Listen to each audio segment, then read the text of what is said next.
የአብርሃም አንድ ነገሩ ምንድነው? እሱ አብርሃም በእግዚአብሔር አመነ ጽድቅም ሆኖ ተቆጠረለት ነው። ፌት እምነት ተፈትኗል። እምነቱ ግን ሄደ። ያ ተስፋው የማይሞት ተስፋ የእግዚአብሔር ተስፋ እዚህ ላይ ለኔና ለናንተ የተሰጠን ተስፋ የማይሞት ነው። አረ ክብር ለስሙ ይሁን። ይሄው ጌታ ይመጣል ስትሉ 2000 ዓመት አደረገ። ራሳችሁን እያታለላችሁ ነው የምትኖሩት።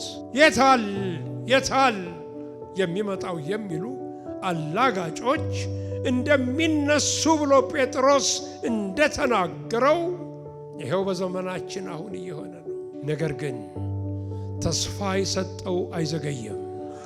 ማራናታ ኢየሱስ ይመጣል።